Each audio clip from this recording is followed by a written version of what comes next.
Hello बच्चों, welcome to our YouTube channel. तो आज हम करेंगे स्टैंडर्ड 9th मैथ्स 1 अलजेब्रा का चैप्टर नंबर 2, जिसका नाम है रियल नंबर्स। चैप्टर शुरू करने के पहले हमको जो नंबर्स ऑलरेडी आते हैं वो हम रिवाइज करते हैं। पहला है एन। सेट्स के चैप्टर में हमने ऑलरेडी ये बहुत यूज किया हुआ है। एन मतलब set of natural numbers. Natural numbers कौन से नंबर्स होते हैं? जो नंबर्स आप काउंटिंग के लिए यूज करते हो उसको बोलते हैं नेचुरल, क्योंकि काउंटिंग नेचुरल ही होती है ना। तो आप बोलेंगे जीरो क्यों नहीं आ रहा? बच्चों जीरो मतलब कुछ नहीं। जीरो आप काउंट नहीं करते, कुछ नहीं होता मतलब जीरो होता है ना। तो नेचुरल नंबर्स तो काउंट कहां से शुरू होता है? 1 से। तो 1 2 3 4 ये सारे नंबर्स इंफिनिटी तक, ये सारे होते हैं नेचुरल नंबर्स। ओके। फिर नेक्स्ट है डब्ल्यू, जिसको बोलते हैं होल नंबर्स। होल नंबर्स में जो भी नेचुरल में है वो सब आएंगे, प्लस उसमें एक एक्स्ट्रा मेंबर आएगा, बहुत इंपॉर्टेंट मेंबर, जीरो। ठीक है। नेचुरल नंबर्स 1 से शुरू होते हैं। होल नंबर्स में जो भी नेचुरल नंबर्स है सब आएंगे, फिर एक जीरो भी एक्स्ट्रा आएगा।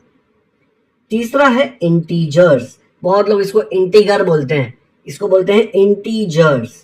इंटीजर्स में सारे नंबर्स जिसमें डेसिमल पॉइंट नहीं हो वो सारे आ जाएंगे। पॉजिटिव, नेगेटिव, जीरो, सब कुछ, इसमें डेसिमल पॉइंट नहीं हो सकता बस। तो नंबर लाइन याद है ना? नंबर लाइन कैसी होती है? ऐसी, यहाँ पे जीरो, यहाँ पे इस तरफ सब पॉजिटिव नंबर्स, इस तरफ सब नेगेटिव नंबर्स। तो देखो 0 1 2 3 यहाँ पे इंफिनिटी तक जाएगा, -1 -2 -3 यहाँ पे भी माइनस इंफिनिटी तक जाएगा। ठीक है, -4 -5 -100 सब आएंगे इसमें। तो इंटीजर्स में वो सारे नंबर्स आएंगे जिसमें डेसिमल पॉइंट नहीं होता। नेक्स्ट है Q, set of rational numbers. अब रैशनल नंबर सबको सबसे ज्यादा कंफ्यूजिंग लगता है, क्योंकि इसका डेफिनेशन पढ़ेंगे ना तो ऐसे देखो, it is a set of all numbers p upon q such that p and q are elements of i मतलब integers, and q is not equal to zero. इसमें नीचे जो q है वो जीरो नहीं हो सकता। जो भी नंबर ये कंडीशन सेटिस्फाई करेंगे वो रैशनल नंबर्स हैं। लेकिन ये कंडीशन दिखने में कितना कॉम्प्लिकेटेड लगता है, मगर मैं आपको समझाता हूँ। देखो बहुत ही सिंपल कंडीशन है। एग्जाम्पल लेके देखते हैं रैशनल नंबर्स का। ठीक है, वो क्या बोल रहा है? All numbers of the form p upon q जिसमें q denominator not equal to zero. तो ये ले लो 4 अपॉन 5। मुझे बताओ 4 क्या है? 4 है इंटीजर। 5 क्या है? 5 भी है इंटीजर। देखो 4 5, p की जगह पे 4, इसके जगह पे 5, दोनों इंटीजर है, एंड नीचे जीरो नहीं है। तो मैं बोल सकता हूं 4 अपॉन 5 क्या है? Rational number. वैसे ही एक और एग्जांपल लेके देखते हैं, 7 अपॉन 9। अब इसमें देखो ऊपर क्या है? इंटीजर, नीचे क्या है? इंटीजर, दोनों इंटीजर। देखो p and q, p numerator में, q डिनोमिनेटर में, दोनों इंटीजर है। फिर q not equal to zero, q zero है क्या? q मतलब नीचे ना, नहीं है, 9 है। तो मैं 7 अपॉन 9 को भी रैशनल नंबर बोल सकता हूं। अब एक अच्छा एग्जांपल लेते हैं। लेट्स से मैंने 2 लिया, तो 2 रैशनल नंबर है कि नहीं, आप बताओ मुझे। 2 को मैं ऐसा लिख सकता हूं क्या? 2 अपॉन 1, बिकॉज 2 अपॉन 1 क्या होता है? 2 डिवाइड बाय 1 2 ही होगा ना, करेक्ट? तो अब देखो ये वाले नंबर को, p के जगह पे 2 इंटीजर, q के जगह पे 1 इंटीजर, दोनों integer, and q not equal to zero. तो ये तो जीरो नहीं है, तो 2 अपॉन 1 मतलब 2 भी एक रैशनल नंबर है। आया समझ में? बहुत ही इजी है ये। आपको कोई फ्रैक्शन वाला नंबर दिया तो आपको चेक करना है न्यूमरेटर और डिनोमिनेटर दोनों इंटीजर है, और डिनोमिनेटर में जीरो नहीं आ सकता। ओके, तो वो बन जाएगा रैशनल नंबर। नेक्स्ट आता है रियल नंबर्स। रियल नंबर्स वो सारे नंबर्स हैं जो आप नंबर लाइन पे रिप्रेजेंट कर सकते हैं। तो रियल नंबर्स में सब आ जाएंगे, natural number, whole number, integer, rational number. ठीक है, ये सारे नंबर उसमें आ जाएंगे। अब आप अच्छे से देखो, अपने सेट्स का चैप्टर अच्छे से पढ़ाना। नेचुरल नंबर्स सारे इसके अंदर प्रेजेंट है। देखो ये पूरा सेट एन डब्ल्यू के अंदर प्रेजेंट है, तो मैं बोल सकता हूं N is a subset of W. Subset का मतलब यही होता है ना, एन पूरा डब्ल्यू के अंदर प्रेजेंट है। इंटीजर्स में देखो, इंटीजर्स में 0 1 2 3 ये सब है ना, आगे इंफिनिटी तक पूरा होल नंबर प्रेजेंट है इसमें। देखो पूरा होल नंबर प्रेजेंट है, तो मैं बोल सकता हूँ whole number is a subset of integer. अभी मैंने आपको बताया था कि रैशनल नंबर, नॉर्मल नंबर्स भी जो थे 2 को 2 अपॉन 1 लिख के हम लोग लिख सकते थे। ठीक है, तो सारे इंटीजर्स जो हैं वो रैशनल नंबर हो सकते हैं, इसीलिए integers is also subset of rational numbers, and all these numbers can be represented on a number line. इसीलिए ये सारे नंबर्स हैं रियल नंबर्स। तो ये ऑर्डर बहुत इंपॉर्टेंट है। Natural number is a subset of whole number, is a subset of integer, is a subset of rational number, is a subset of real number. रट्टा नहीं मारना है, कोई शॉर्ट फॉर्म मत बनाओ इसका भी, ठीक है? आ गया समझ में? तो हमने टाइप्स ऑफ नंबर्स देख लिए। रियल नंबर्स क्या होते हैं? वो सारे नंबर्स जो आप नंबर लाइन पे रिप्रेजेंट कर सकते हो उनको बोलते हैं रियल नंबर। कहीं पे भी डाउट है तो वीडियो फिर से रिवाइंड करके देखिए, ये आपको अच्छे से आना चाहिए और ये बहुत ईजी है। ध्यान नहीं दे रहे हो इसलिए शायद नहीं आ रहा होगा, या फिर देख के पहले ही डर गए इसलिए नहीं आ रहा होगा, है बहुत सिंपल। ओके, देखते हैं decimal form of rational number. अभी आपने टर्मिनेटिंग टाइप और non terminating recurring type already पढ़ा हुआ है, हम रिवाइज करेंगे यहाँ पे। 2/5 जब आप डिवीजन करके देखोगे तो आपको आता है 0.4। यहाँ पे नंबर खत्म हो गया ना, टर्मिनेट हो गया। टर्मिनेट मतलब खत्म होना, तो नंबर यहाँ पे खत्म हो गया इसलिए इसको बोलते हैं टर्मिनेटिंग टाइप।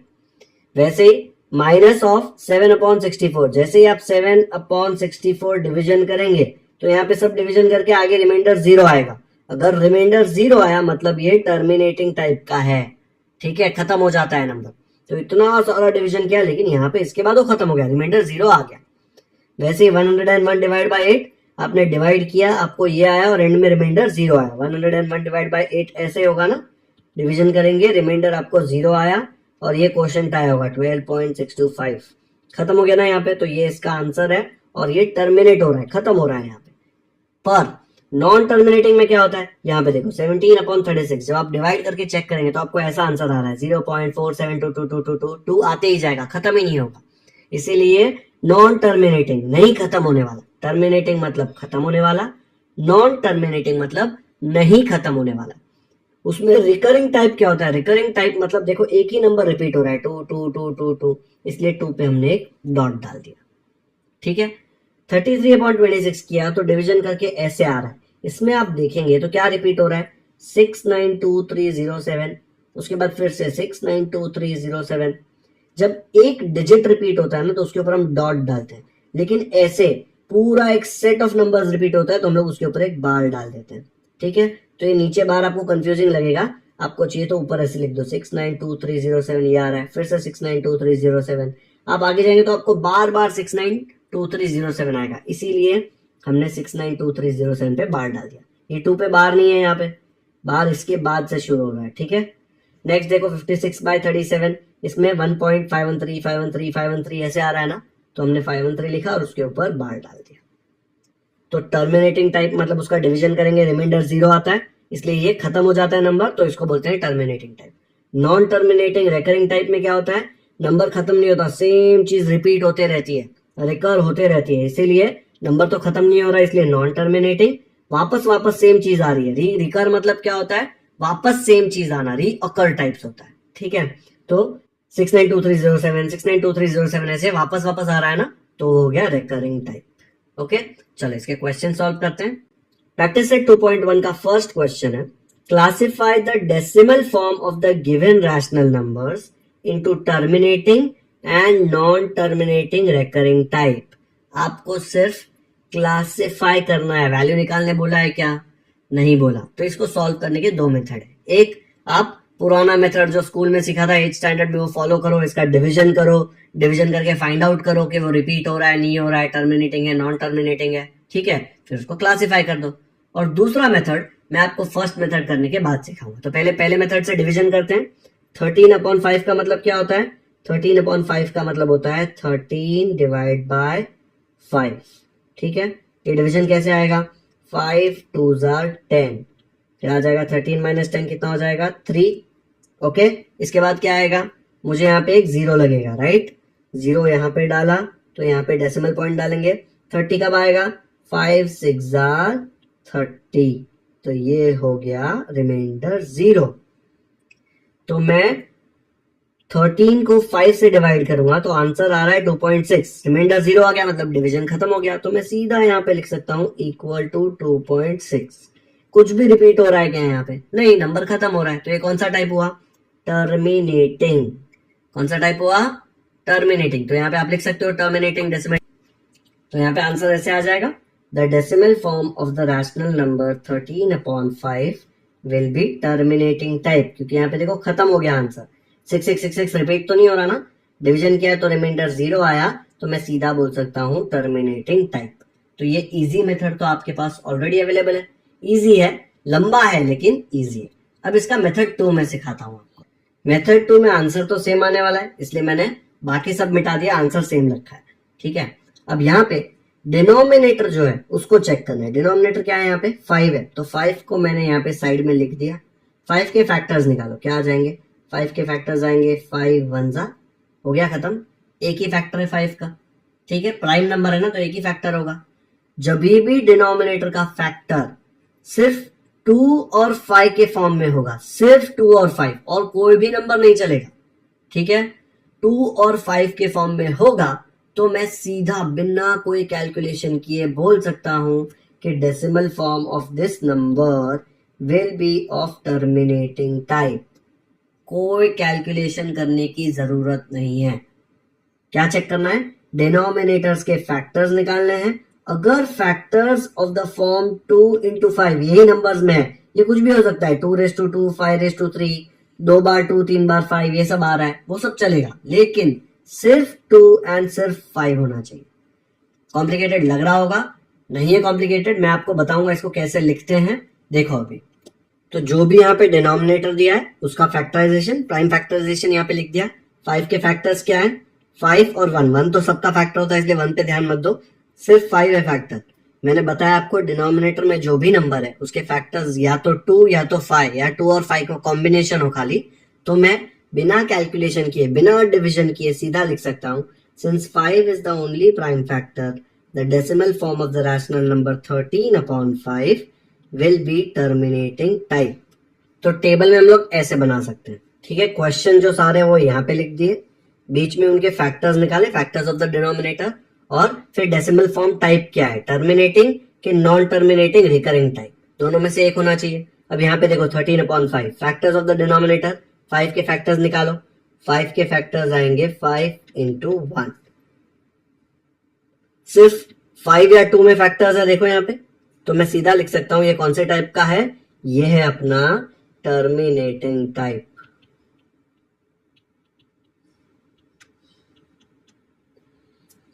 नेक्स्ट देखो 2/11, डिनोमिनेटर 11 है, 11 के फैक्टर्स निकालो। 11 के फैक्टर्स आएंगे 11 into 1। इसमें देखो 2 और 5 को छोड़ के कुछ और दिख रहा है 11, तो आप सीधा क्या लिख सकते हैं, नॉन टर्मिनेटिंग रिकरिंग टाइप। तो यहाँ पे टर्मिनेटिंग जो है ना, टर्मिनेटिंग में क्या आएगा, टर्मिनेटिंग में आपके पास 2 ही ऑप्शन आएंगे, 2 या 5। नॉन टर्मिनेटिंग में क्या आएगा, नॉन टर्मिनेटिंग में 2 या 5 को छोड़ के कुछ और आया तो सीधा नॉन टर्मिनेटिंग। ठीक है, तो यहाँ पे आंसर क्या लिखेंगे, नॉन टर्मिनेटिंग रिकरिंग टाइप। कैसे आ जाएगा, नॉन टर्मिनेटिंग रिकरिंग टाइप। 29/16 में डिनोमिनेटर क्या है 16, 16 का चेक करो क्या आ जाएगा। 16 के फैक्टर्स आप रफ में निकालोगे तो आएंगे 2 into 2 into 2 into 2। ठीक है, फैक्टर्स कैसे निकालते हैं, ऐसे करके, याद है ना, 2 8 ऐसे करके आप फैक्टर्स निकालते हैं। तो यहाँ पे देखो फैक्टर्स क्या है, सिर्फ 2 है ना, सिर्फ 2 या सिर्फ 5 या 2 और 5 का टीम दोनों हो तो चलता है, तो क्या बन जाएगा ये टर्मिनेटिंग टाइप। तो इसका आंसर सीधा लिख दो यहाँ पे टर्मिनेटिंग टाइप, ऐसे आ जाएगा टर्मिनेटिंग टाइप। 17/125 का चेक करो, 125 है डिनोमिनेटर, तो 125 का आप लोग निकालोगे तो क्या आएगा, 5 into 5 into 5। फैक्टर्स मैंने पीछे आपको निकाल के दिखाए थे ऑलरेडी। अब ये में देखो सिर्फ 5 है फैक्टर्स, 2 या 5 का टीम हो या 2 और 5 में से कोई एक भी हो तो भी चलता है, तो हम लोग आंसर सीधा क्या लिख सकते हैं, टर्मिनेटिंग टाइप। तो यहाँ पे आंसर आ जाएगा टर्मिनेटिंग टाइप। ठीक है, नेक्स्ट देखो, नेक्स्ट है 11/6, इसमें डिनोमिनेटर है अपना 6, तो 6 का फैक्टर्स होता है 2 into 3। देखो ऐसे निकाला मैंने, 6 2 3 3 1 आ गया तो काम खत्म। फैक्टर्स क्या है 2 into 3, तो वो यहाँ पे लिख दिया। ठीक है, फैक्टर्स निकालना बहुत इजी है, आपने बहुत बार निकाला है। अब फैक्टर्स देखो 2 या 5 को छोड़ के कोई और आया, देखो 3 आ गया, जैसे ही कोई और आया तो मैं सीधा बोल सकता हूँ इसका आंसर आएगा नॉन टर्मिनेटिंग रिकरिंग टाइप। तो यहाँ पे लिख दो नॉन टर्मिनेटिंग रिकरिंग टाइप, तो इसका आंसर लिख दिया नॉन टर्मिनेटिंग रिकरिंग टाइप। ये 2 ही जगह सिर्फ नॉन टर्मिनेटिंग रिकरिंग टाइप है, क्यों, क्योंकि देखो इसमें 2 या 5 को छोड़ के दूसरे फैक्टर्स थे। अब टेक्स्ट बुक में आपको 5 ही एग्जाम्पल दिए हैं, मैं एक और एग्जाम्पल करा रहा हूं ताकि आपको ये अच्छे से समझ में आ जाए। एक और एग्जाम्पल देखो, यहाँ देखो 8/10, नंबर से हमको कोई फर्क पड़ता है नहीं, डिनोमिनेटर देखना है। 10 के फैक्टर्स निकालो, क्या आएंगे? 10 इज इक्वल टू 2 इंटू 5, ऐसा आता है ना, देखो 10 2 5 जार 5 1 जार 1 आ गया, मतलब फैक्टर्स खत्म, 2 इंटू 5 आ गया, तो ये इसके फैक्टर्स आ गए। देखो इसमें क्या है, 2 एंड 5, 2 एंड 5 होंगे तो चलेगा, बाकी और कोई होगा तो नहीं चलेगा। जैसे ही आपको 2 एंड 5 देखिए, आंसर क्या आएगा? Terminating type. तो यहाँ पे आप लोग लिख देंगे टर्मिनेटिंग टाइप।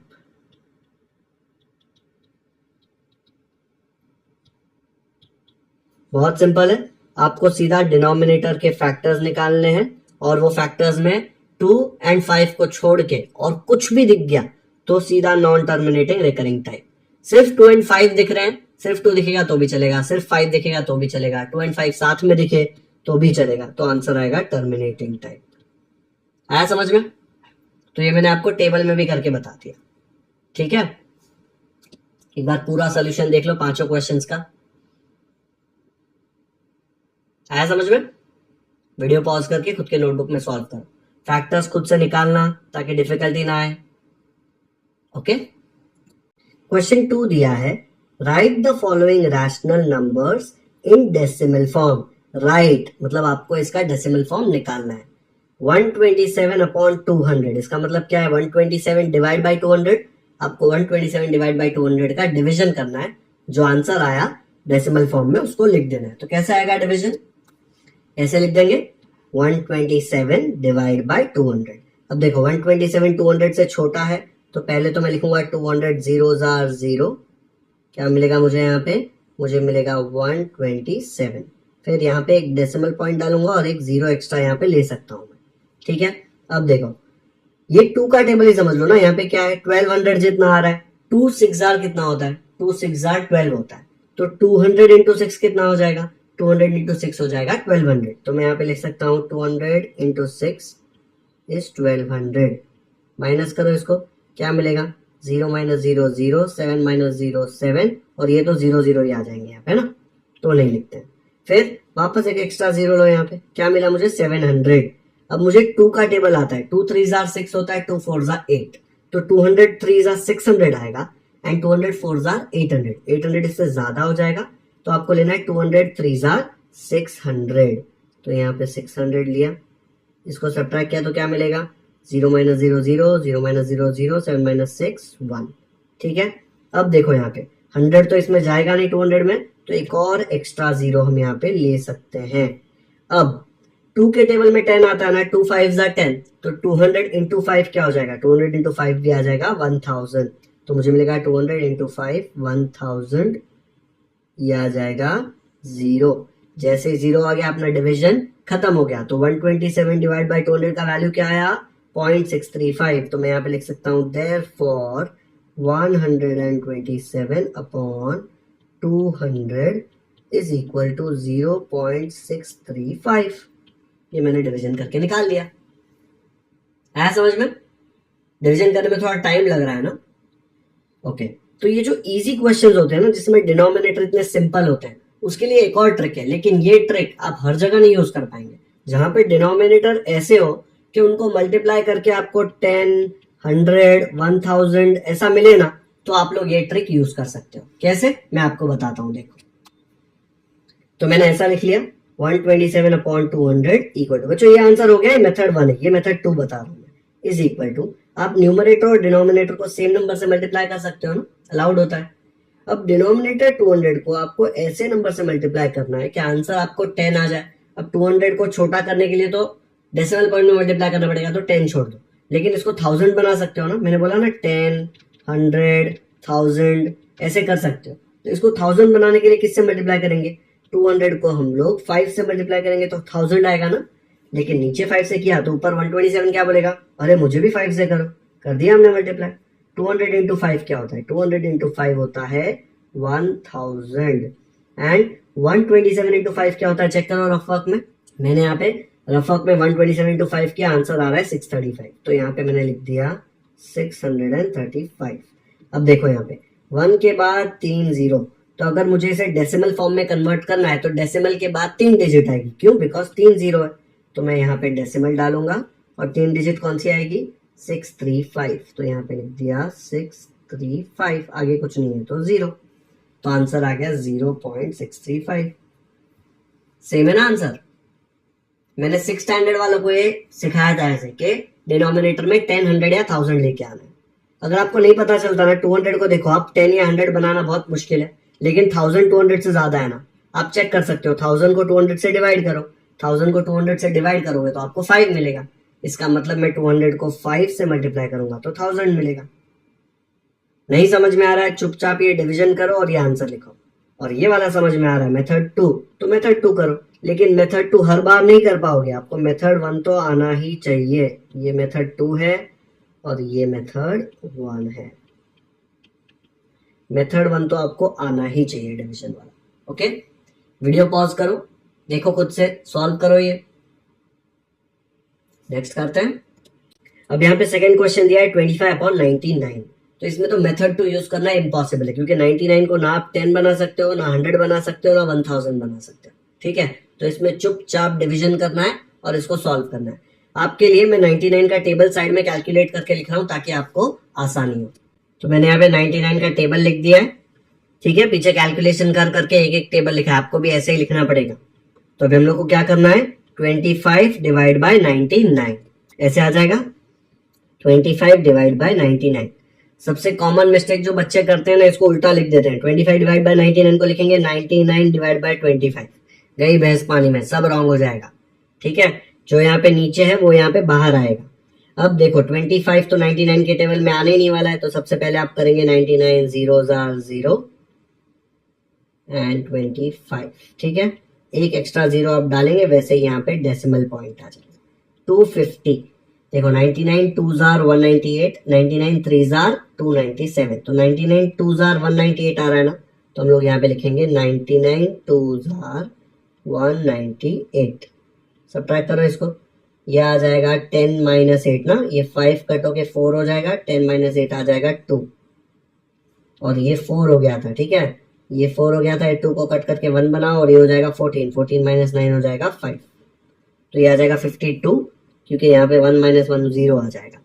अब देखो 52 आता है क्या, 99 के टेबल में नहीं आ सकता, 52 छोटा है, तो फिर से आप एक एक्स्ट्रा जीरो डाल सकते हो यहाँ पे। 520 देखो कहाँ पे आता है, 99 5s are 495, 99 6s are 594, तो 99 5s are 495 आ रहा है ना, तो 99 5s are 495 माइनस क्या आ जाएगा यहाँ पे, ये 2 कट करके 1 करो और इसको 10 बनाओ, 10 - 5 आ जाएगा 5, फिर ये 5 कट करके 4 बनाओ और इसको बनाओ 11, 11 - 9 आ जाएगा 2, और 4 - 4 हो जाएगा 0, तो यहाँ पे क्या आ गया आपको 25। अब देखो यहाँ पे इधर भी 25 था ना, वापस 25 आ रहा है। इसके आगे मैं कितना भी बढ़ूंगा सेम चीज वापस आती आती जाएगी। ठीक है, 25 कैसे आया था, देखो यहाँ पे आपने 99 2s are 198 किया था, मतलब ये 2 रिपीट होने वाला है, फिर ये 5 भी रिपीट होने वाला है। आपको चाहिए तो एक और बार करके देख लो ताकि आसानी हो। यहाँ पे 0 डालेंगे, फिर से 99 2s are 198 माइनस करेंगे तो आएगा 52, फिर से एक 0 डालेंगे, आ जाएगा 99 5s are 495 माइनस करेंगे तो आएगा 25, वापस उसमें 0 डालेंगे, तो ये 250 वाला पार्ट वापस रिपीट होते जाएगा। इसका मतलब ये 25 25 25 ऐसे आता जाएगा। तो मैं यहाँ पे क्या लिख सकता हूँ, therefore 25/99 is equal to 0.252525 ऐसा, और इसका आंसर आ जाएगा इक्वल टू 0.2525 पे बार, क्योंकि 25 रिपीट हो रहा है। तो ये रैशनल नंबर, देखो क्वेश्चन क्या है, right the following rational numbers in decimal form, तो उसको हम लोगों ने डेसिमल फॉर्म में लिख दिया, कैसे, डिवाइड करके। ओके बच्चों, टेबल्स यहीं तक काम आया, ये वाला काम नहीं आया है, तो आप 5 तक लिख के चेक करो, फिर और काम आ रहा है तो और भी आगे लिख सकते हो। टाइम वेस्ट मत करना पूरा 99 to 10 तक लिखने का। डिवीजन समझ में आया, खुद से नहीं करोगे तो डिफिकल्ट लगेगा, वीडियो पॉज करो, खुद से सॉल्व करो। नेक्स्ट करते हैं। थर्ड क्वेश्चन में दिया है 23/7, रैशनल नंबर को डेसिमल फॉर्म में लिखना है। बच्चों बार बार मैं क्वेश्चन इसलिए पढ़ के सुना रहा हूं क्योंकि काफी बच्चों को एग्जाम में क्वेश्चन ही समझ में नहीं आता। ठीक है, क्या लिखा है, rational number in decimal form. ये रैशनल नंबर को डेसिमल में करना है तो डिवीजन करना पड़ेगा। कैसे होगा डिवीजन, देखो 23 डिवाइड बाय 7, तो 23 डिवाइड बाय 7, 7 बाहर आएगा, 7 का टेबल तो आपको आता है, इसलिए मैं लेफ्ट साइड में लिख के नहीं बता रहा। क्या आ जाएगा, 7 3 21, क्या आ जाएगा, 3 - 1 हो जाएगा 2, ठीक है, 2 - 2 आ जाएगा 0। अब ये 2 तो जाएगा नहीं उसके टेबल में 7 में, तो मैं एक एक्स्ट्रा 0 डालूंगा। जैसे एक्स्ट्रा 0 डालूंगा यहाँ पे 3 पॉइंट आ जाएगा। अब देखो क्या आएगा, 7 2 14, क्योंकि 7 3 तो 21 हो जाएगा। सब्ट्रैक्ट करके आएगा 6, फिर से एक एक्स्ट्रा 0 डालूंगा, फिर आ जाएगा 7 8 56, फिर आ जाएगा सब्ट्रैक्ट करके 4, फिर एक्स्ट्रा 0 डालूंगा, फिर लिखेंगे 7 5 35, ये मिल जाएगा आपको 5, फिर एक्स्ट्रा 0 डालूंगा, क्या आ जाएगा, 7 7 49, माइनस करके आएगा 1, 1 तो 7 में जाएगा नहीं, फिर एक्स्ट्रा 0 डालूंगा, फिर 7 1 7, माइनस करूंगा आएगा 3, फिर एक्स्ट्रा 0 डालूंगा, ठीक है, फिर आ जाएगा 7 4 28, सब्ट्रैक्ट करूंगा तो आएगा 2, फिर एक्स्ट्रा 0 डालूंगा। अब जैसे ही 0 डालूंगा यहाँ पे आपको दिखेगा कि 20 तो मुझे यहाँ पे भी आया था। कब आया था 20? ये 20 यहाँ पे आया था, 7 2 14 ना, तो फिर से यहाँ पे 7 2 14 आएगा, फिर 8 आएगा, फिर 5 आएगा, फिर 7 आएगा, 1 आएगा, 4 आएगा, रिपीट होते जाएगा, ठीक है, क्योंकि ये वाला 20 कहाँ पे आया था आपको, ये वाला 20 यहाँ पे आया था 2 पे, तो 2 वापस आने वाला है।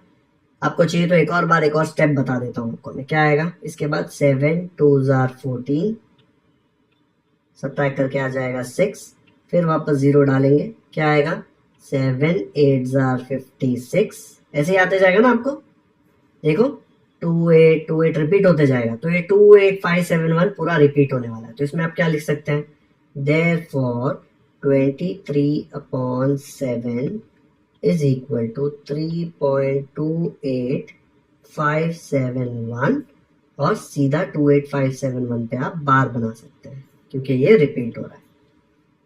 आया समझ में बच्चों? डिवीजन जब तक खुद से नहीं करोगे डिफिकल्ट लगेगा, और देख के बहुत इजी लग रहा है क्योंकि सब कुछ मैं सॉल्व कर रहा हूँ। आप खुद सॉल्व करोगे तब समझ में आएगा कि अरे ये तो आ ही नहीं रहा है, एग्जाम में एक आध स्टेप मिस हो गया, कुछ नहीं समझ आएगा वहां पे जाके। इसलिए खुद से तो सॉल्व करना ही है। वीडियो पॉज करो, खुद से सॉल्व करो। ये वीडियो पॉज कर लो, यहाँ पे स्क्रीनशॉट ले लो इसका। ऐसे मत सोचो सब बाद में करेंगे सॉल्व, नहीं, अभी के अभी करना है। ओके, चलो नेक्स्ट करते हैं। ये टाइम पास क्वेश्चन दिया है यहाँ पे 4/5, तो इसको ऐसे सॉल्व करेंगे, 4 डिवाइड बाय 5, ठीक है। पहले तो जाएगा नहीं, 4 छोटा है ना, तो 5 0 0, 4 - 0 क्या आ जाएगा आपको, 4, फिर एक्स्ट्रा 0 डालेंगे तो यहाँ पे डेसिमल पॉइंट आ जाएगा। क्या आएगा, ये 40 कब आता है, 5 8 40, 40 - 40 हो जाएगा 0, खत्म गेम। 4th क्वेश्चन दिया है लेकिन इतना चिंदी क्वेश्चन है, देखो सीधा 0 आ गया, तो यहाँ पे क्या लिख सकते हो इसका answer, therefore 4/5 is equal to 0.8। Hero बन के इसके ऊपर डॉट मत डालो या फिर इस पे से बार मत बनाओ, कुछ नहीं डालना है। ये डिवीजन खत्म हो रहा है, जब डिवीजन खत्म होता है, रिमाइंडर 0 आता है ना, तो कुछ डॉट बार कुछ नहीं आएगा। डॉट बार कब आता है, जब डिवीजन खत्म ही नहीं हो रहा, रिमाइंडर 0 आता ही नहीं है, तब वो रिकरिंग फॉर्म में आता है, ठीक है। यहाँ तो चुपचाप डिवीजन खत्म हो गया, अच्छा खासा बेचारा सीधा बच्चा है डिवीजन यहाँ पे। तो 4/5 काफी सिंपल था, आ गया आंसर 0.8। फिर भी खुद से करना है। नेक्स्ट करते हैं। 5th क्वेश्चन है 17/8। ये वीडियो पॉज करो और आपको ये क्वेश्चन खुद से करना है, फिर मेरे सोल्यूशन से कंपेयर करना है। कोई भी बच्चा ऐसे नहीं करेगा कि वीडियो पॉज नहीं करेगा, पूरा सोल्यूशन देखेगा और खुद से सॉल्व नहीं करेगा। करना ही है आपको खुद से सॉल्व, ठीक है। चलो कर दो वीडियो पॉज। ऐसे आ गया होगा सोल्यूशन आपको, 17 डिवाइड बाय 8 किया तो आंसर आया होगा 2.125। आ गया 5th क्वेश्चन भी समझ में? तो बच्चों आज का ये लेक्चर यहीं पे खत्म करते हैं। आज के इस लेक्चर में मैंने प्रैक्टिस सेट 2.1 का क्वेश्चन नंबर 1 और उसके 5 क्वेश्चंस कराए, एंड क्वेश्चन नंबर 2 एंड उसके 5 क्वेश्चंस कराए। फर्स्ट क्वेश्चन में क्या किया था हमने, सिर्फ क्लासिफाई करना था, ठीक है। क्लासिफाई करना था मतलब आपको बताना है कि वो टर्मिनेटिंग है कि नॉन टर्मिनेटिंग। टर्मिनेटिंग कैसे पता चलता था, फैक्टर्स 2 या 5 हो या 2 या 5 का कॉम्बिनेशन हो तो टर्मिनेटिंग, और कोई फैक्टर्स और डिनोमिनेटर के तो हम लोग सीधा लिखते थे नॉन टर्मिनेटिंग रिकरिंग टाइप। फिर right the following rational numbers in decimal form, इसमें सीधा डिवीजन करो और जो आंसर आता है वो लिखो। मैंने एक और मेथड सिखाया था, लेकिन ट्राई करो कि मेथड भी न करो, डिवीजन वाला ही करो, क्योंकि सारे प्रॉब्लम्स आप डिवीजन से सॉल्व कर सकते हो। सेकंड मेथड से आप सारे प्रॉब्लम सॉल्व नहीं कर सकते। नेक्स्ट वीडियो में मैं आपको थर्ड वाला क्वेश्चन कराऊंगा, right the following rational numbers in P/Q form. अगर आपको ये वीडियो अच्छा लगा हो तो इसको लाइक जरूर करें, इसका लिंक अपने दोस्तों के साथ व्हाट्सएप पर शेयर करें ताकि उनको भी प्रैक्टिस सेट 2.1 अच्छे से समझ में आ जाए। अगर आपने हमारे चैनल को अब तक सब्सक्राइब नहीं किया है तो सब्सक्राइब करना ना भूलें, क्योंकि हम ऐसे ही सारे प्रैक्टिस सेट के इजी सॉल्यूशंस अपलोड करते रहेंगे। बेल आइकन पर भी क्लिक कर दीजिए ताकि जब भी हम कोई नया वीडियो अपलोड करें आपको नोटिफिकेशंस मिलते रहें और आप कोई भी इंपॉर्टेंट लेक्चर्स मिस ना करें। कमेंट सेक्शन में हमें जरूर बताएं कि आपको ये वीडियो कैसा लगा।